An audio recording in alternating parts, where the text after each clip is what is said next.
If you ever heard of Ratchet and Clank, it was probably right when the movie and the reboot/remake came out in 2016, since that was the only time I'd ever heard anyone else talk about it. I've always wanted to get into reviews, so what better place to start than literally the first game I ever played. We open with a cutscene of Ratchet working on his ship. His Apple Watch informs him that everything is in place except for the robotic ignition system, which I guess is just future spaceship DRM. At the same time, we're given an image of a robotic assembly line that looks particularly evil.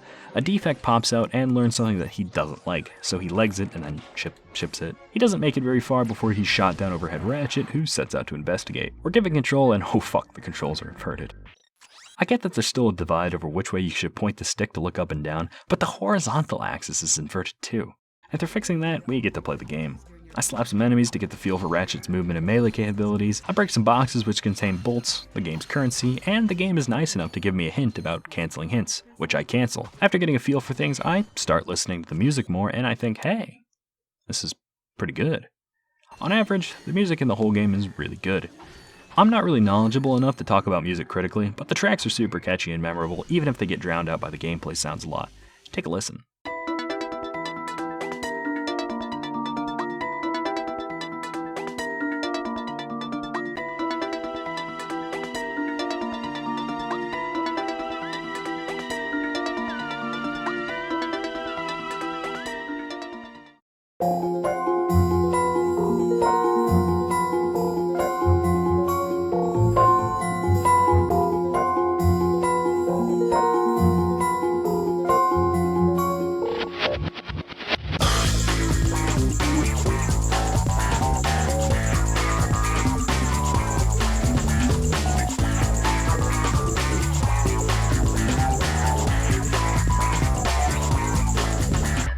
As I'm jamming out to the music, I'm also trying to wrangle the movement and camera. Ultimately, the way Ratchet controls is a bit floaty since he can't turn in place, but the main thing that hampers your movement is the camera, which really wants to look in whatever direction Ratchet is. I learned about this the hard way, of course. When you die, your bolts and ammo remain, and you're put at the closest checkpoint. Oh, ammo! Yeah, we have a gun! I figured it out just a bit before the game bothered to tell me. To use your bomb glove, press the circle button to equip it, and the circle button again to fire it. It's a glove that throws bombs at people, or I guess your hand throws the bombs at people, the glove just puts the bomb in your hand, but The rest of the level passes with that incident, and we find Clank.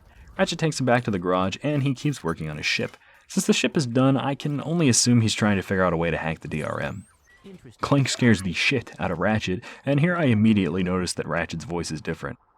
You bet. I built that ship with it. In every game after this one, Ratchet is voiced by James Arnold Taylor. We're still pretty busy, but in a more, domestic sense. But in this one, he's voiced by Mikey Kelly, who I guess isn't cool enough to have his own picture on his Wikipedia page. Well, he's on the radio every week. Other than that, no. Hey, what's with all this save the solar system stuff anyway? I'm pretty used to Taylor's voice as Ratchet, so it's always jarring to hear this one for the first time. You bet. Currently, I'm in search of someone who could be of assistance in saving the solar system. Clank is voiced by David Kay, who voices him in every game. His acting repertoire is like 80% cartoon robots, including Megatron from Beast Wars. Yes. Clank explains that he needs to find Captain Quark, a superhero/TV star that Ratchet has a poster of, so that Quark can save the galaxy. He gives Ratchet an infobot to explain the situation. Hello, citizens of...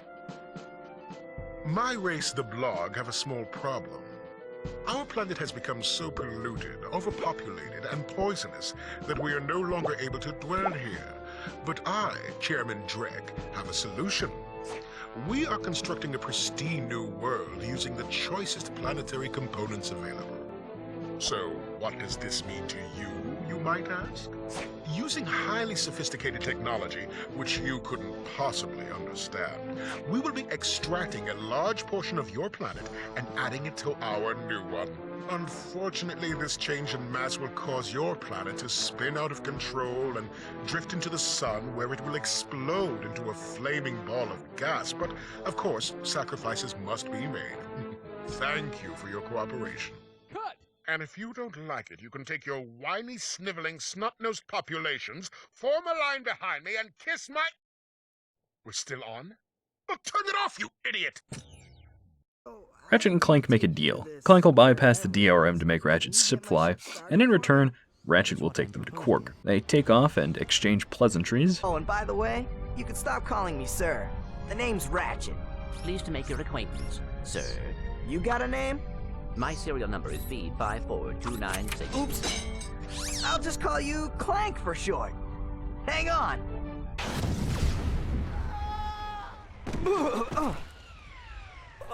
Ratchet has never piloted a ship before, so naturally their landing was of the crash variety. We need to find a ship before we can leave, so I start exploring. This is Planet Novalis, and it looks really good. While the technical graphics are pretty much what you would expect for a 2002 game, this game overflows with style. Here you can see the colorful floor, creative character design, and great animations. Outside of bugs caused by the ported version, there was never any moment where I thought this looks bad, or wow, imagine what they could have done with modern technology. We save the old guy, and he gives us an infobot, which literally just plays an ad for a robo-shop that stars Captain Quark. So if you're fighting crime, or just fighting grime, come. Clank extrapolates that since Quark is in Metropolis in the commercial, he's currently in Metropolis. Ratchet doesn't seem to register how stupid that is, and just points out that they don't have a ship. But luckily, old guy's here to give us one. But rather than taking the ship, I fuck off into the caves to explore the factory. The factory contains pretty standard fare platforming, and at the end of it, we find the plumber, who either appears or is mentioned in every single game in the franchise. Newsflash, giant robots attacking! The escape transports are taking all the rich folks off this god-darn planet. So why aren't you on one? Socioeconomic disparity. It's pretty easy to see why. We buy the infobot from him, and without another word, he fucks off into the sewers. Geronimo! Did he just slide down a sewer pipe? I guess one word. The infobot shows Skid McMarks, a pro hoverboarder, and his agent crash land on planet Iridia. We decide to go there, even though Skid has nothing to do with our current goals, and Ratchet hasn't yet had the character development to be altruistic. But first, whee!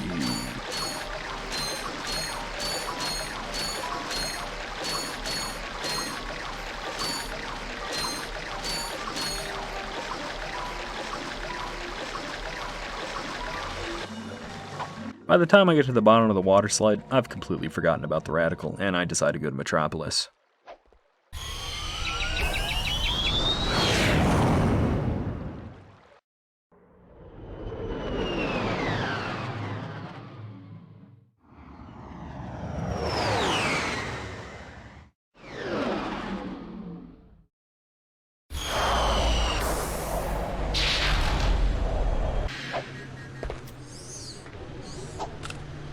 After we land, I immediately check the vending machine. As the game progresses, you unlock more guns in these, so it's usually a good idea to check it out after you land on each planet. The vendor himself only has 2 fucking lines. Hey there, fuzzball. I got some great bargains for you today. I grab the blaster so that I can have a weapon with a range longer than 4 fucking feet. We make our way to Captain Quark's obstacle course, or CQC for short. We're given the gist of the course by a robot dummy Quark, who Clank adorably believes is the real Quark and is legitimately saddened when he's corrected. This isn't the real Captain Quark, you numbskull. It's a robot. Oh. Naturally, I ace the course, but the gym's coach isn't happy with us, so she makes us pay 2,000 bolts for our prize reward. After we buy it, she says that real men can swing without a swing shot, and Ratchet makes this fucking face. It cracks me up every time. The swing shot lets you grapple from 2 different types of points. The green ones simply pull you to them, and the yellow ones let you swing back and forth, leaping off like Tarzan. As I make my way through the rest of the level, one big thing is sticking out to me. You can't aim independently of your movement. Ratchet aims wherever his body is facing, and you can't strafe. This makes using the blaster generally awkward, but it gives the bomb glove a bit of a niche, since you only need to be lined up during the instant you throw the bomb, rather than for the entire burst of fire. I run into a helicopter, and I can't really figure out how to aim at it. I cheese it by jumping and shooting, and the game rewards me by explaining how to aim up. You can accurately aim the blaster if you hold down the L1 button. Grrr. Grrr. Grrr. Grrr. We make it to the place from the commercial, which is like 15 feet away from a flock of bad guys. Oh god, he has a hole in his tongue. Unfortunately, this is just a bug from the port. This is probably the worst one in this game, but they get much worse later in the franchise.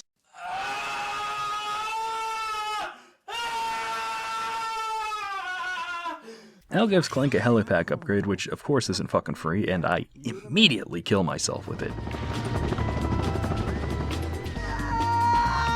We use the pack to get some platforming done and even ride a train, which has another infobot. The infobot shows that Drek is deforesting a planet to provide his new planet with trees. Clank's takeaway is to not underestimate the chairman, which I imagine would involve not rushing the chairman without a plan, so he concludes to rush the chairman without a plan. But first we have to find him. Of course, this planet can go fuck itself because now we're going to Iridia. I'm not really taking the planets in any sensible order, I'm just doing them randomly, but I do find it humorous that I'm just ignoring the fact that a planet is being completely destroyed and instead chasing after sci-fi Tony Hawk. We land on Iridia in a dark, swampy area, and we find Skid almost immediately. In the flesh, little dude. He says he'll give us one of his hoverboards if we kill the sand sharks for him, and Ratchet agrees with the biggest shit-eating grin I've seen in my life. I didn't buy the Pyrocitor, the game's flamethrower, when I landed, so this section was a bit harder than it needed to be. The Pyrocitor spews flames in front of you, so it's best for spinning around like a moron and killing everything around you. He gives us the board and we explore the level looking for his agent. Naturally, he's on the other end of the level. He explains that agents are worthless without a client and asks if we want him to represent us. Rather than tell him that Skid is alive, we accept, and the agent tells us to bring him the prize from the Blackwater City hoverboard race. We head back to the ship and take off, and we're treated with another cutscene, where we see that Drek is literally just towing his planet, which looks tiny due to the perspective, around the galaxy and stealing shit from other planets. He's told that the logging operation is done, so he orders to deforest the entire planet just for the fuck of it. Just because we don't need any more trees doesn't mean they should have them. Destroy everything.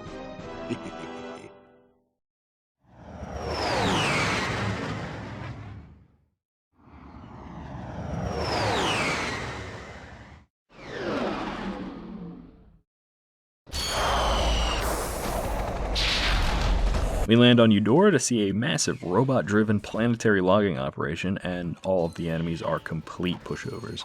You're going to use the wrench to beat the entire level, and I pretty much did. I did find it funny that these big red guys will taunt you with a "come closer" gesture while standing comfortably inside the range of your guns. This made them completely useless in their task, which I assume was to guard the gun behind them. We grab it, and hey! It's the suck gun. It lets you suck up small enemies and shoot them out as explosive missiles. We play through the rest of the level and learn that we need an item called the Trespasser in order to proceed. And the game is nice enough to let us know that it's not on this planet. That's a small thing, but I can definitely see a lot of people getting frustrated, picking through every nook or cranny in the level before just giving up and leaving. But this means that we need to head back to the ship, and I should say, this isn't the first time this is happening. Every level follows this formula. You start at your ship's landing pad, there are multiple paths to take from there. At least one path has an infobot, one path has a gadget, one path is locked off until you have a certain gadget, and sometimes a path will end in a secret. This means that you usually have to visit each planet at least twice, and if you come back later, there's always some kind of goodie that you couldn't have gotten on your first time there. It also serves to get a little bit extra out of each planet. This design has the risk of being annoying, but at any time where you would get blocked off, the game gives you a shortcut to go back to your ship, so you only have to clear that path once, even if you don't have the gadget required to finish it. We head back to Iridia and go down another path to a spot where we needed a slingshot. If I'd gone to Iridia before getting the slingshot, I'd have made the point about multiple paths then instead of now, but this is just how the cookie crumbled for my playthrough. We grab the Trespasser, which is a Gadgetron device that bypasses Gadgetron locks because I guess capitalism is the future. Each time you use the Trespasser, you have to do a little puzzle that involves spinning these concentric rings in order to shoot lasers into each target. I have to say they're all fun. I never saw a bad one. In fact, the puzzles are so fun that I stole the design for my own mobile game that's hopefully coming out before the heat death of the universe. Since we have it, I run back to Eudora, open a door, and end my own life. I'd love to blame the camera for that, or cite it as evidence of a mostly functional camera that's secretly out to get you, but that was completely my fault. We find the guy that Ratchet wanted to kill, and I guess he's the same kind of robot that we've been fighting, because he just fucked off and leaves us an infobot. It tells us about the Blarg Tactical Station, which creates sciencey gizmos for Drek. Ratchet decides he wants to loot the place, and convinces Clank by telling him that maybe they'll get a lead on Drek, since it's his station. Now that we're on the station, we have to contend with demon frogs and these spiky worm turtle motherfuckers that are too fast for comfort. Oh no!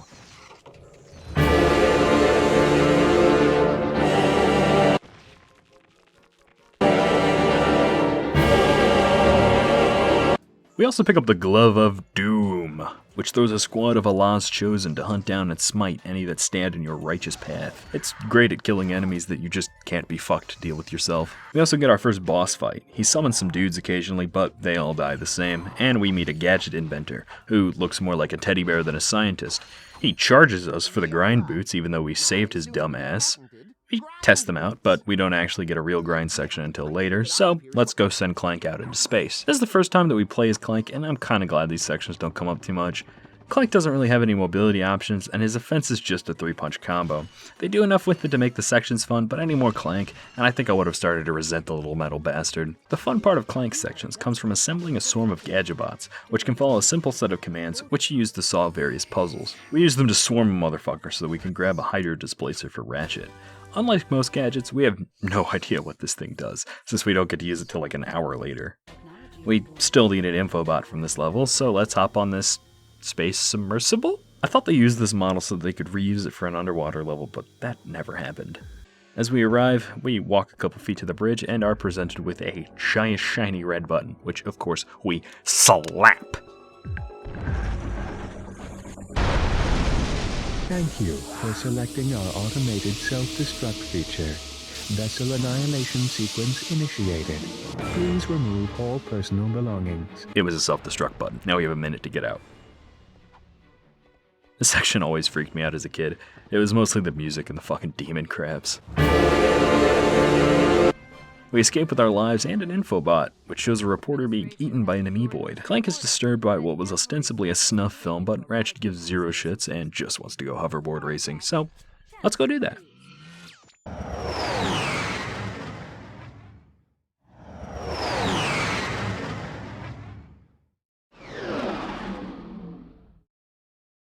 Here we are in Blackwater City. The water looks pretty black.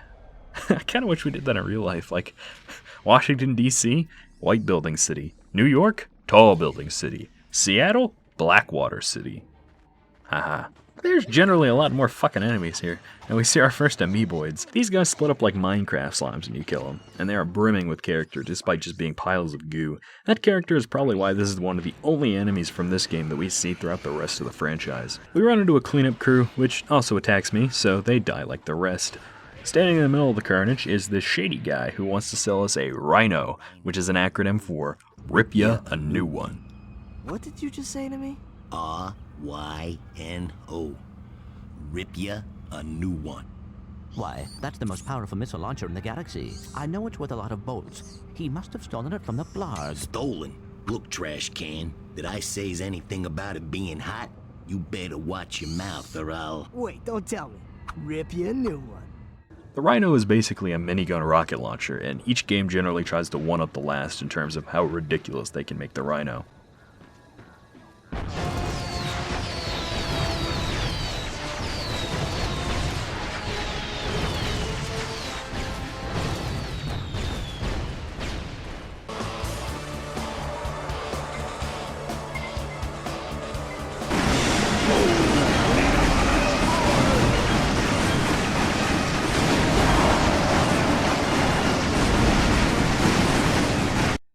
It's intended for you to use it on your New Game Plus playthrough, so it costs 150,000 fucking bolts. For reference, when I went to kill the final boss at the end of the game, I had 50,000 bolts. I'd bought most of the weapons, which generally cost anywhere from 7,500 to 15,000. I could just farm for bolts for a few hours and buy it now, but there is no way I have the patience for that shit. After eating shit to some discount Heku, we arrive at this open area, the purpose of which I have no fucking clue. Like, what purpose does Grid of Lasers serve the people of Blackwater City? You could say it's some kind of cordon to deal with the amoeboids, but the Heku are stuck in here too. The lasers are also holding the first gold bolt that I get. Gold bolts are collectibles in all the games, but I have no fucking clue what they're used for in this one. I end up googling later, but the game does not fucking tell you. We also get 2 more tanks to show us that the Pyrocitor does not deal damage for every tick of flame that contacts the enemy, while the Blaster does deal damage for every shot that connects. This pretty much cements the Pyrocitor's role as the bane of shitty swarm enemies. Eventually we make it to the lady that's running the race. Welcome to the HoverCon Intergalactic Hoverboard Competition. She lets us enter the race, and it really throws you the fuck in there. Mechanically, the racing is pretty simple. You have boost pads, boost rings, boxes and enemies you can break for money, and explosive crates to avoid, which I don't my first try. Is that Skid? I thought I left him for dead with a sprained ankle on Iridia. I guess he really wanted to make the race. Well, we win and get a thingy, and take a cab to the other end of the level to use the Hydro Displacer. A Hydro Displacer lets you drain the water out of an area, or fill an area with water. I wouldn't really call these sections puzzles, since you're just manipulating the binary state of an area, but hey, it's something to do. After we get past that section, we arrive at a moment of PTSD for anyone who's played this game. I'm kidding, of course, but this section definitely stuck with me, and I still have memories of this bit as a kid. You go on this slide, hit a button, and oh fuck, the water's rising. Fuck, ah, shit. This bit isn't that hard, but any mistake you make will punish you with death, so your run really has no room for fuck-ups. We make it to the elevator, and it's probably due to the port, but the air bar doesn't go all the way away. It's like Ratchet's lungs are reminding him they exist. At the top of the elevator, for some reason, is Quark's trailer. The guard wants a bribe, so we oblige and enter Quark's TARDIS trailer. Quark says that he knows all about us and is generally acting quite suspicious, as he tells us to meet him at his training ground. So we head out.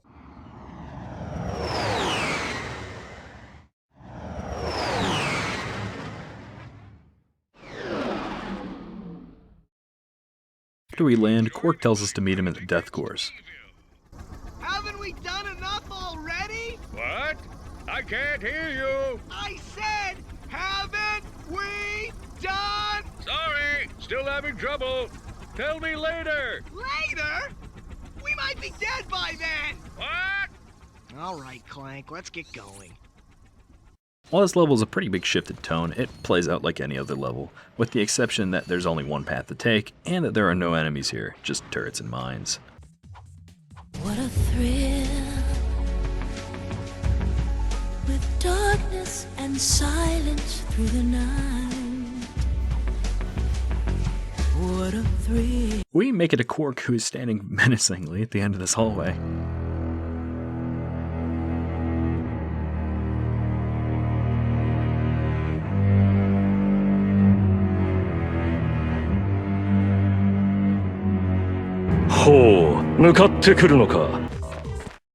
Well, you two continue to surprise me.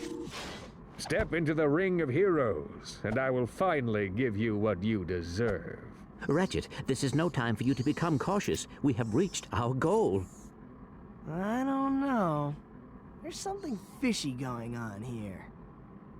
Listen to your little metal friend, Ratchet. Your destiny is mere steps away. It's just something doesn't seem right. This is it. Quark is going to help us stop Chairman Drek. Why, thank you, Clank. You've been most helpful.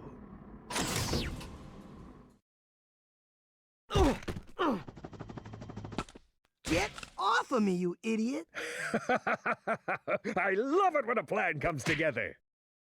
What do you mean? What do you think he means, genius? He's not gonna help us. He's gonna kill us. You catch on quick. Although there is one problem with your hypothesis, I'm not going to kill you. You're not? No, he is. But why? Oh shit, Quark betrayed us. He was really working for Drek the entire time. We caught a glimpse of it, but this is the start of my favorite story beat in the entire franchise. Ratchet is livid with Clank for being such an idiot, and Clank is so naive that he fell for it and just doesn't understand why Quark would do such a thing. They would argue more, but right now we have a boss to take care of. Fortunately, he's weak to being shot at, and is too retarded to understand the weight tolerance of bridges. Like, if a crow can understand water displacement, you'd expect this moron to understand that he can't walk on that graham cracker if he doesn't want to take a lava bath. We get an infobot which shows that the planet is in trouble, and we get to see more of what I was talking about. Those are Drek's ships destroying that planet. We must help that commando. Are you serious? That's it. I am out of here. Captain Quark is gonna be sorry he messed with me. This is not about Captain Quark anymore. There are innocent lives being lost. Yeah? Well, I'm done with this stupid hero stuff. I got my own agenda now. Ratchet, this is not like you. What do you know about me? You've spent this whole time looking for Quark. You don't know anything about me. I know that you will do the right thing. Well, right now the thing I want to do is find Quark. How do you start this stupid thing? Have you forgotten? You need a robotic ignition system. I will start the ship if you agree to help that commando. So, blackmail is it? Fine. Just shut up and start the ship. I like how Clank's blackmail attempt has Ratchet more bemused than anything else.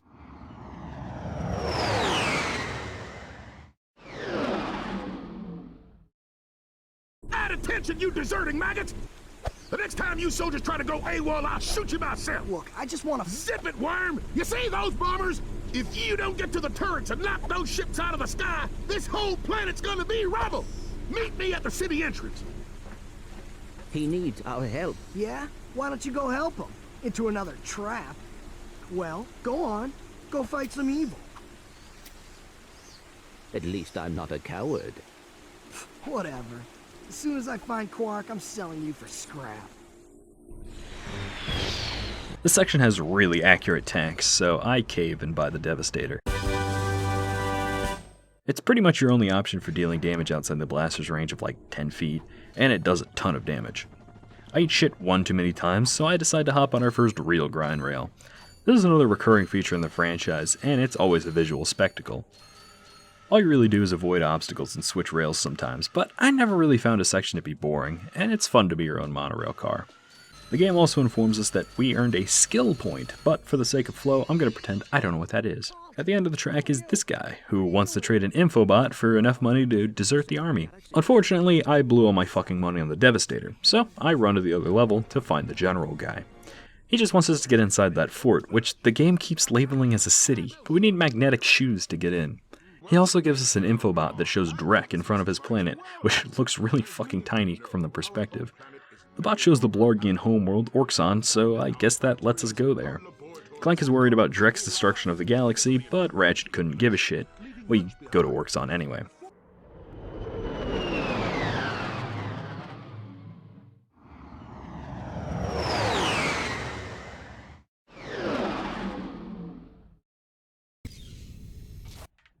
I did not edit that. You're just kind of thrust into this section as Clank. We get some more gadget bots to play with, and this section is actually pretty fun.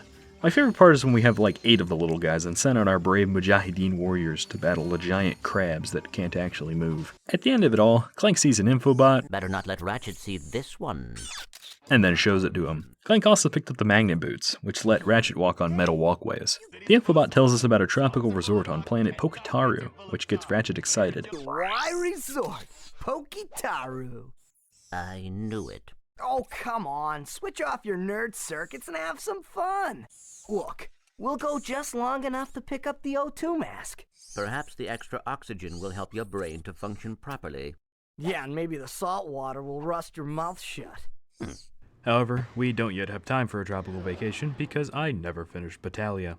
We buy the infobot from the deserter, and it shows that some Blarg guys are working on a helmet that lets you pilot fighter ships. They argue a little bit more, but we can see that Ratchet is starting to get over himself when he goes a little too far. Yeah? Well, if you're so smart, how come you fell for Quark's stupid trick? Ah, forget it. We both need to get to this planet, and that's all that matters. Since we have the boots now, we run over to the city and fight our way to the turret, where we're greeted by the plumber again. Hell yeah.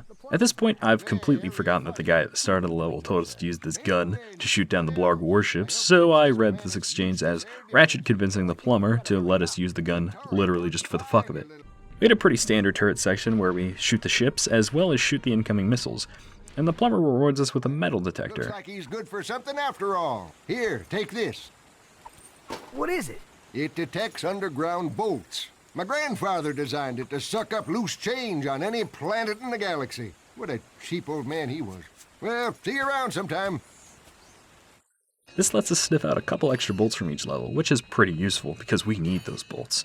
Weapons keep getting more expensive, and the characters are not done charging us money for gadgets we need to proceed. I have no fucking clue what the general guy is, but we're done here, so let's go somewhere with better weather.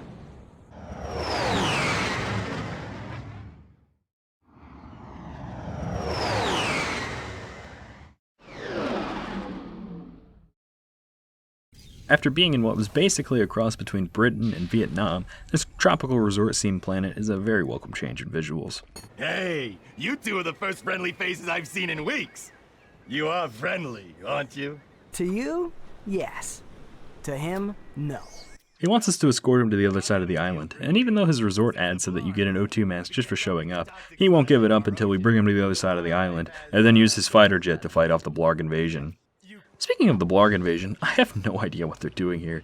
Every other planet has some kind of resources that needs to be extracted, but here it looks like they're literally just polluting the water for the fuck of it. This arbitrary galactic dickishness becomes sort of a theme for the blarg, and it'll come up later, but we have a dude to escort. This is like the only area I remember that is optimal for the suck cannon. Every part of this level is crawling with little fish guys, and sometimes there are these larger telepathic squid dudes. And I know you can't really call them squids when they have 4 legs, but quatorpus sounds fucking stupid. Despite this level being really easy, I ate shit a few times because the jumpy fish love to hide in the camera's blind spots, and they don't always die in one hit. Speaking of the camera, this level gave a good opportunity for us to use the crouch function to aim at enemies. Remember, Ratchet can't look and shoot independently. You can either use your movement to line up a shot, or crouch and stop to rotate on the spot so you can shoot enemies. You can also go into first person mode, but that leaves you completely open. The first person and the crouching are useful in some situations, but it's only because strafing isn't an option. I will admit that the combat just looks better, even if it plays significantly worse. Circle strafing enemies creates a very one-dimensional camera movement that is a bit hard to follow if you're not the person playing. I know some people that personally prefer this game's combat and camera over others, and this is why. They don't really play games at all, so only having to control the character and also not having to manage the camera makes more sense to them. I get reminded in my perspective as a lifelong gamer whenever I see somebody get baffled by twin-stick 3-dimensional movement or the mere concept of keyboard mouse controls. Thankfully, this dude has been patient enough to wait for me to finish my tangent, but it doesn't really matter since the door he's waiting in front of is locked. The only way to unlock it is with a special move that you get from buying a rocket pack from Al's brother, who is conveniently next door. Well, there you are, little buddy. Better than new. That's right, I am the man.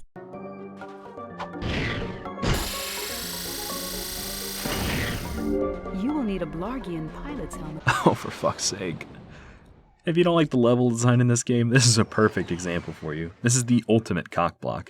You need the O2 mask to explore Orxon, but to do that you need to fly the jet, which is locked behind a door, which you get by buying the rocket pack for 2,000 bolts, which you could just not have at the moment, and after all that, you still need to have the pilot's helmet to fly the damn thing. Nothing really new or important happens here, so now's a good time to talk about the combat.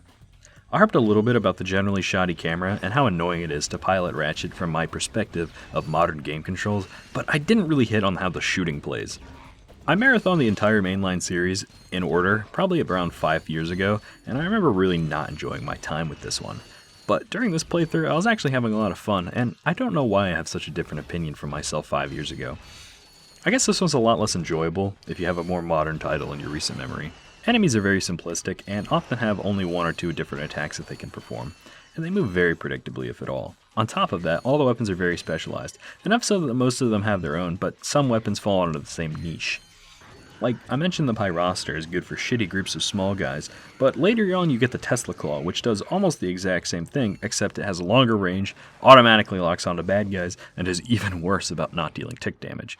It still has its own special use though, because its lock-on is great for enemies that exist on a slightly higher vertical plane than you do. Of course, enemies higher than you could also be dealt with by aiming at them with a real control scheme, but I wasn't really annoyed by that as much as I was before. I guess I started to choose weapons as a reaction to the situation, rather than picking a weapon and then adapting to the situation in order to keep using it. We get the pilot's helmet, so let's go use it. The flying section kind of throws you right in, and of course the plane controls are inverted and you can't change them. Since it's a plane, I'm mostly fine with it, but it still throws me off every now and then. Overall, the minigame is really fun. Nothing can really kill you in this one, so it's just a fun romp of ship destruction. After sinking all the blarg ships, which are full of pollutants, so I guess we just doomed the planet, we get an O2 mask, so now we can go to Orxon whenever we feel like it. I didn't feel like it, so I explored the rest of the level and found this guy. You will find raritanium for me. No, I will not. Piece of junk. I also found this bridge that is way too creative for its own good.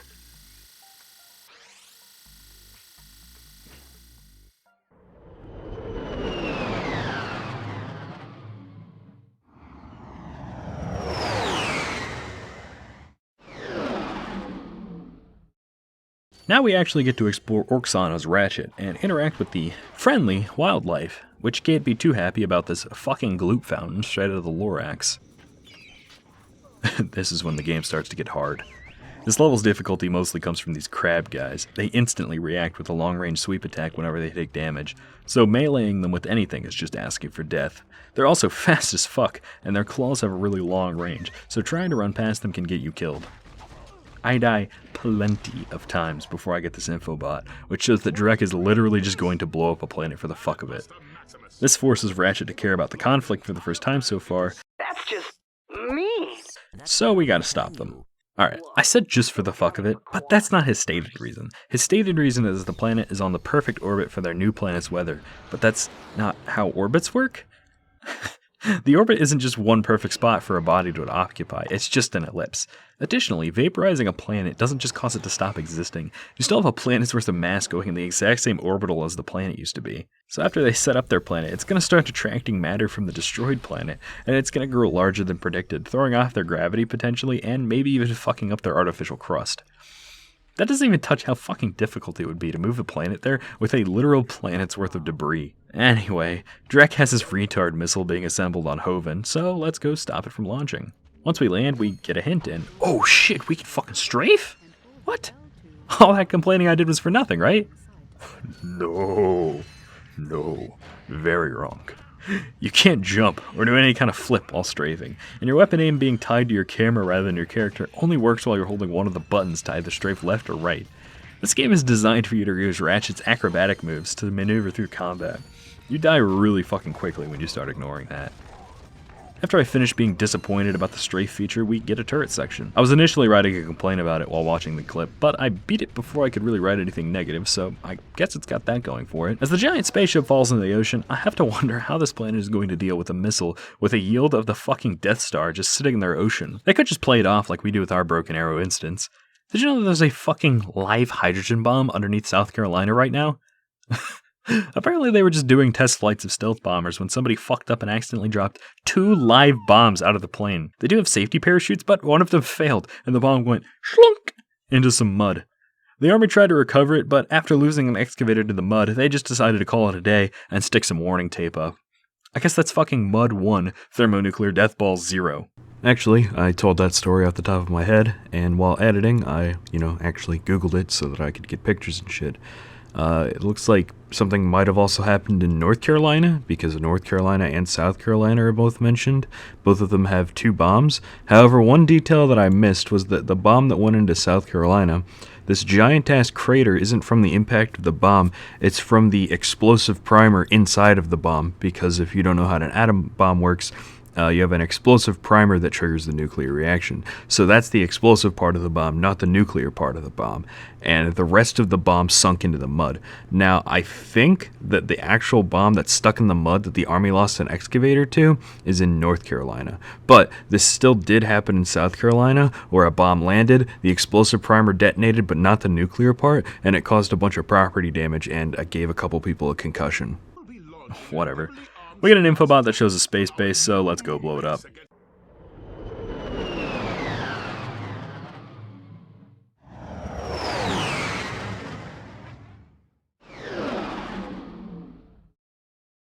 When we land, Ratchet and Clank decide to loot the place for a faster ship, and oh man, this music gives me the creeps. And I immediately ruin it by running to the vending machine. Vending machines usually get new stock once every planet, and this planet's new gun is the Visibomb gun, which I don't buy because I still think I could penny pinch my way to the Rhino. I got some great bargains for you today. Great bargains, my fucking ass. A gimmick in this level is that there are some force fields in your way that need to be destroyed. It's the game's way of telling you to buy the Visibomb gun, but I make do with the Devastator, until I run into the real reason for the Visibomb gun. The Visibomb gun shoots a controllable missile with the camera mounted on the back, so you can just fly it straight into whatever you want, like a drone straight from hell. This level is mostly combat, trespasser puzzles, and flying arbiters of death, but I want you to see this turret embankment. These are 4 gunners, lined parallel with the corridor I need to run down to reach the elevator. They have really good tracking, so you can't just jump over them and dodge. There isn't a route around them to just hit them in the back like with the turret boys. I even thought there might be some kind of hole that you'd have to New Hope a Visibomb into to kill them, but that came up dry. So I finally just said fuck it and charged in, and it worked? I really have no idea if this is what the intended solution was, but I'm on the elevator, so fuck it. We fight our way through a giant-ass combat area and eventually get to Quark. Ratchet tries to clobber him, but Quark challenges to a space battle, so we gotta throw down in the low grav. The boss fight with Quark is another ship combat section. Quark flies around shooting mines and shit, and you just gotta keep pelting him. The minigame doesn't really have enough depth to make it last for very long, which is why it's a great thing that there are only a few spaceship battles in the game. Any more and it would just get boring. We beat Quark and he either ejects, or this is the start of A New Hope, and R2-D2 and C-3PO are on that pod instead. Yes! Quark is history. Despite my earlier criticism, I must admit, your piloting skills are improving. I knew you'd come around. But that has not helped us locate Drek. Come on, Clank. Can't you just once relax and enjoy a little success? Hey, you want to catch Drek? Betcha this baby can do it. This is Darla Gratch reporting live from Gorda City. This once peaceful planet is being torn apart today in an unprovoked attack. It now seems certain that Supreme Executive Chairman Drek will not be dissuaded in his efforts to destroy the galaxy for his own selfish needs. All hope certainly seems lost. Darla Gratch, Channel 2 News. Yes, I know. It is worse than I expected, too. Look, maybe you were right. This is a lot bigger than you or me. I was really selfish focusing on Quark. It is not too late to stop Drek. Hey, yeah! We've got this new ship. Let's go get him! Now you are talking. That's it. That's my favorite arc in the franchise. Ratchet and Clank start off the game not knowing each other at all. This is the only game that builds on their relationship at all. Well, I can't say that with 100% honesty because Crack in Time gives Clank a little bit of development and puts a light strain on their relationship, but we'll fucking get to that in a few months probably. Stay tuned, I guess. Ratchet overcomes his selfishness and stubbornness and accepts his role as a hero, and Clank overcomes his naivety, although he doesn't get an apotheosis moment like this one. From here on out, Ratchet and Clank are best fucking buddies. Their character development is over. This was it.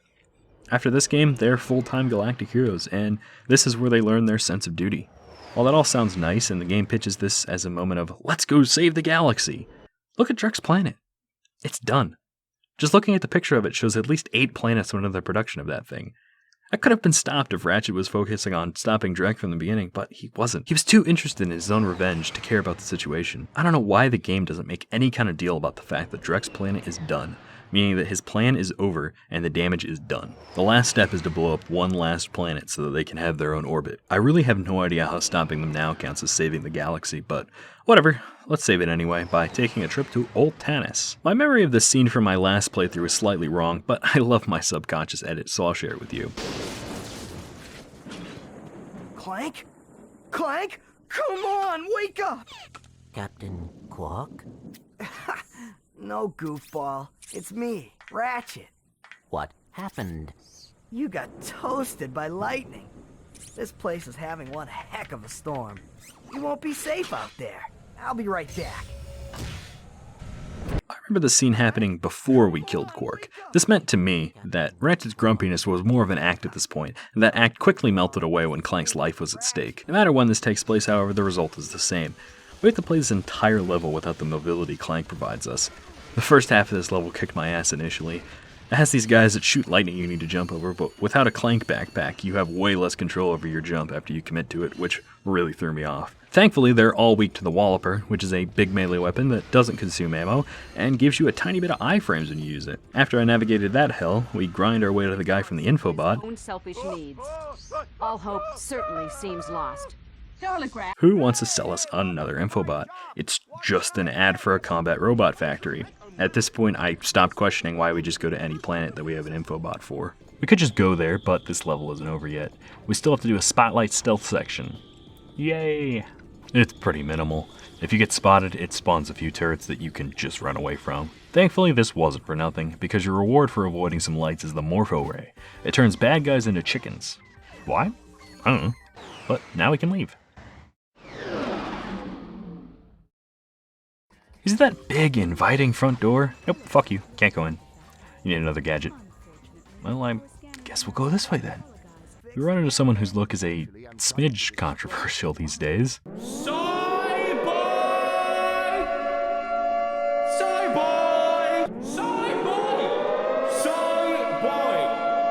What an absolute soy boy.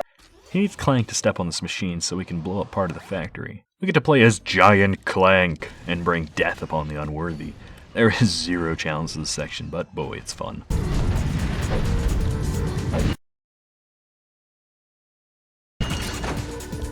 Since we obliterated those guys, the soy boy gives us another robot ad. This time it's for that exact device that we need to go into the factory, and we need to go to Gadgetron's headquarters on Calibo in order to get it. Unfortunately, Drek knows what we're up to and sends his elite assassins to make sure that we stop coming for him.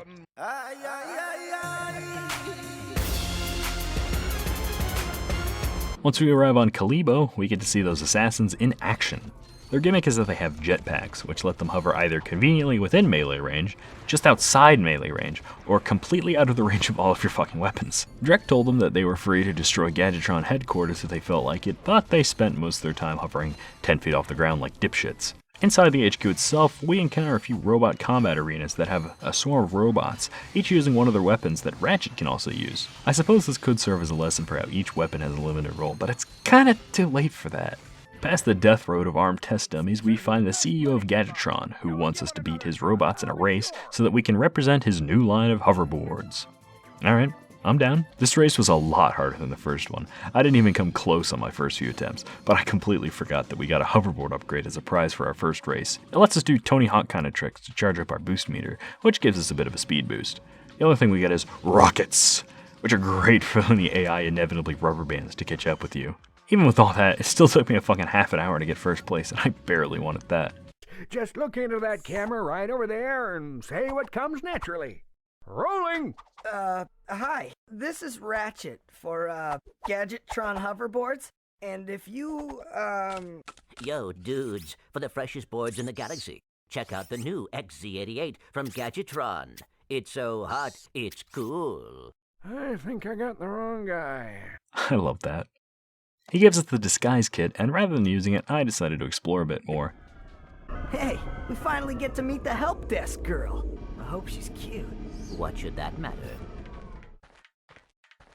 Oh, man.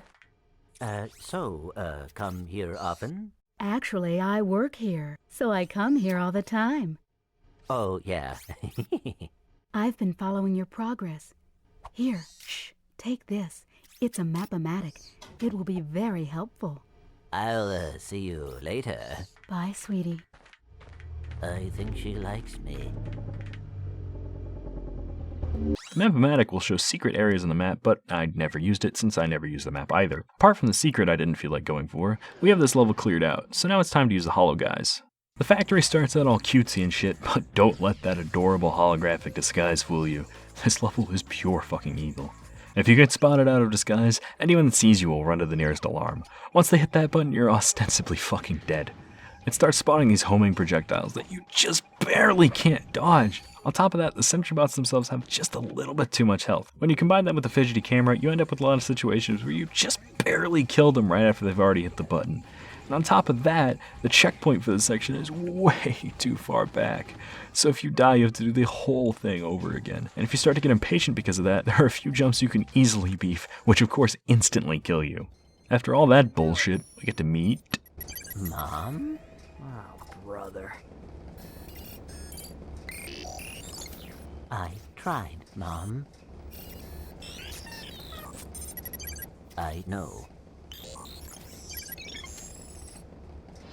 Hey, look! A sister! Clank's sister tells us that Drek has another planet buster built, as well as which planet he's targeting. Bum bum bum. This is supposed to be a big deal, but I completely forgot what this meant. Since you probably did too, Veldin is Ratchet's home planet. I didn't figure that out until Ratchet started, growling. Ratchet? Are you alright? He is going to pay! Excuse me? It shouldn't have taken me this long to see it! Drek is going to find out what happens when you mess with my home! What are you smiling at? This is the Ratchet I always knew was there.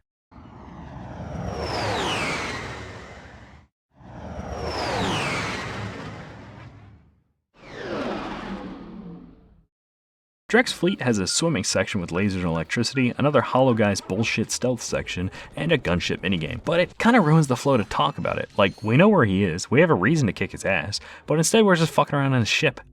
Since this is a level right before the final one, I decided to finally figure out what the gold bolts do. It turns out that you can use them to buy golden weapons, but only if you wall jump in this specific spot to access this secret shop. At this point, I have about 50,000 bolts, and I've abandoned my hopes of buying the Rhino, so I just load up on all the golden weapons I can afford. The golden weapons are just upgraded versions of their non-gold counterparts. Pretty nice upgrades like a larger tank for the suck gun and bouncy bullets for the blaster, but you could live without them. There's definitely money, goodies, and secrets that I could explore for on all the previous planets, but I was never that much of a secret hunter. It's fun to notice something in normal gameplay and then go out of your way to get it, but I just don't like combing through a level for potentially no reason, especially when we have a bad guy with an unkicked ass. When you land on Velen, you immediately notice that the atmosphere is significantly more somber. I mean, if we don't hurry, this planet is about to be fucking vaporized, so we don't really have time to reminisce about our first time being here, struggling with the camera settings and aiming. It plays out in pretty standard fashion. There's a lot of heavy enemies like tanks and these zeppelins that are way too fucking hardy, but I was making progress until I got up here and spotted this vending machine. I was immediately hit with a sense of dread, and I started to remember why. This section is fucking hard. You have a gauntlet full of jetpack douchebags, frogs, and armored zeppelins, which all have a range the size of Rhode Island, meaning that only 2 of your weapons, which have the most expensive ammo, can effectively fight them. On top of that, you have some precise platforming and this fucking hole in the ground that you can't see because of the camera. If you fuck up at all during any point in this, you have to start all the way back at this vending machine, and if you use too much ammo before you die, then yay, you have to buy it again. And remember, you're probably going to be using the weapons with the most expensive ammo. That's fucking fun. If you weren't that good at games, you could reasonably run out of money and then have to farm for it on other planets. Thankfully, due to my PTSD episode after seeing the vendor, I played super carefully and only ate shit a handful of times, rather than several dozen. At the end of all of this is a pad to turn into Giant Clank, so that we can fight our way to Drek's giant robot suit. Once we reach him, we tussle it out for all of 2 fucking seconds before he uses a shrink ray to shrink Clank to normal size, and then fucks off to another platform. He also reveals what his master plan is. There must be another way to make a home for your people. You think that's what this is about? Who do you think polluted our last world? I did. This is about one thing and one thing only. Cash, and lots of it. You see, I've been paid for every square inch of my new world. Once the inhabitants move in, I will begin polluting this world as well. Then the whole thing starts all over again. Ah, brilliant. I'm sorry, what? He's being paid per square inch, but he's just going out of his fucking way to destroy other planets. Like, his rationale for destroying all the trees on Eudora was just because he felt like it. A planetary logging operation like that probably costs millions of dollars a second to operate. If your goal was cash, why not operate efficiently? Stories that have corporate greed as a theme will do this sometimes, where the bad guy is just a dick for the fuck of it, and I never understand. The free market rewards efficiency, not humaneness. This is why it can be looked at as cruel, inhumane, or even evil. You could also have a theme about how money corrupts people to comical levels, like how the Indian upper class will buy houses at the tops of hills so that they can stand on their fancy fucking balcony and watch the Untermensch go on their daily struggle for sustenance. But no, he wants cash, so he blows it all on dumb shit like planet-busting missiles, when they could have just stuck the planet on the other side of the orbit at no cost. This boss fight is actually pretty fun, which it fucking better be since this is the last one. He cycles through a few attacks, and after you deal enough damage to him, he fucks off to another platform and kindly leaves you alone to hoover up all the ammo before chasing him down again. Since his attacks are pretty simple, I ended up using the weapons that let me keep up the pressure while still dodging his attacks. You also have to do a bit of tug-of-war with this 30-second doomsday timer that'll activate the machine and blow up the planet, and wrangling that got me killed a little, but I managed to kick his ass.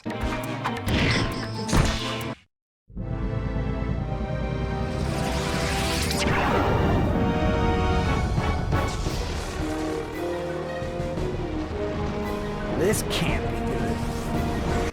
That's exactly what I was talking about. Even if you atomize the fucking thing, the matter is still there. That's a planet's worth of brimstone that's raining down now. Regardless, Clank's arm is broken, so they fall to their death. And that's the end of the game. I'm just kidding. Clank does that Superman catch thing that should just liquefy your organs from going at terminal velocity to 0 in a second and a half, so they're fine. Thanks. My arm appears to be badly damaged. Ah, you'll be all right.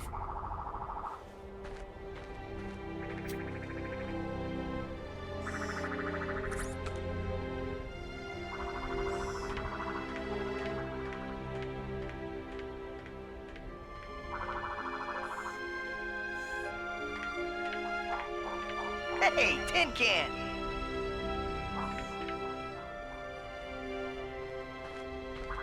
Where do you think you're going? We, still need to fix that arm.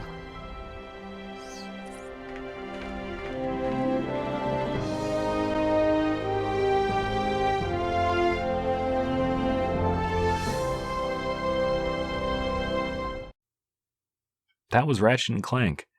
I started this project 4 months ago, and it's really satisfying that I finally managed to get it done.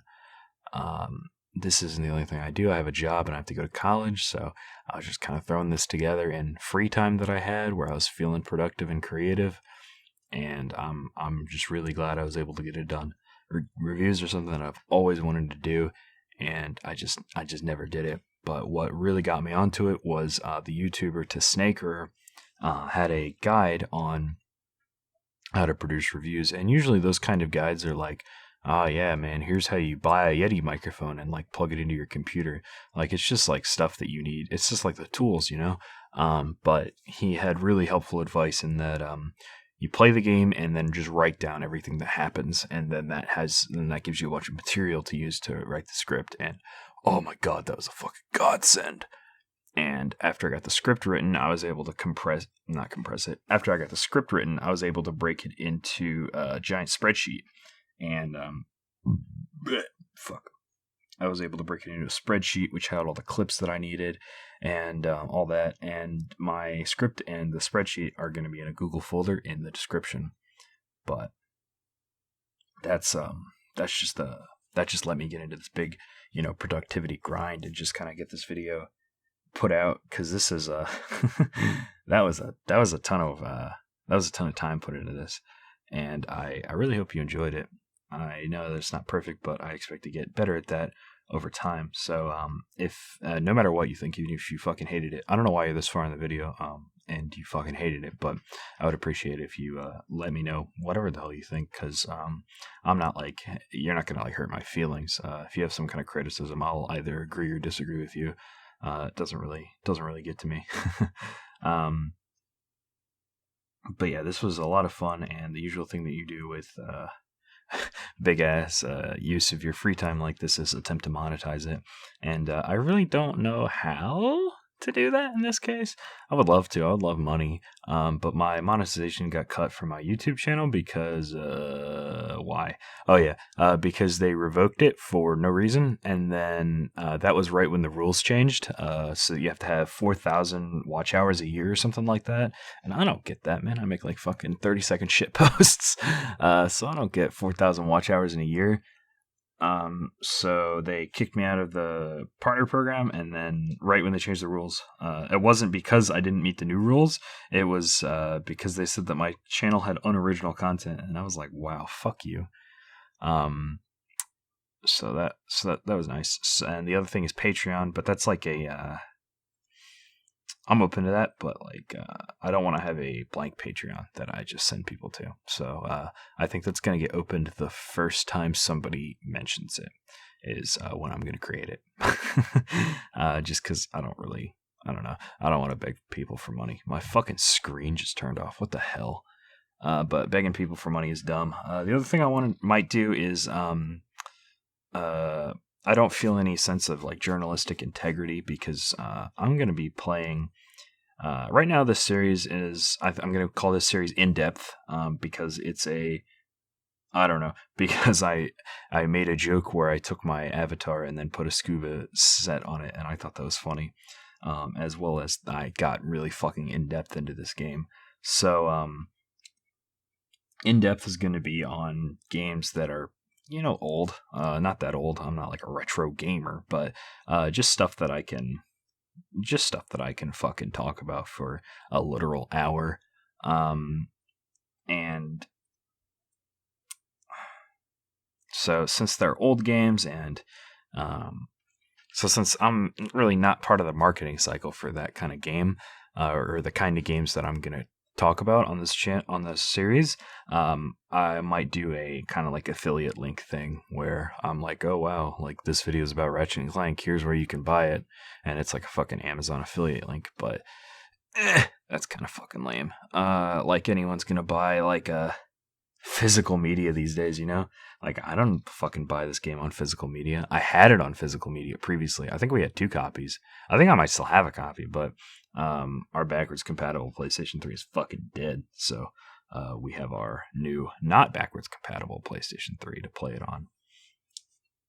I can't really think of anything else that I wanted to say at the end of the video other than I'm fucking impressed that you are here right now. That's crazy. Unless you fell asleep, but, you know, then I was in your dreams. I can't think of anything else to say. Love you. Goodbye.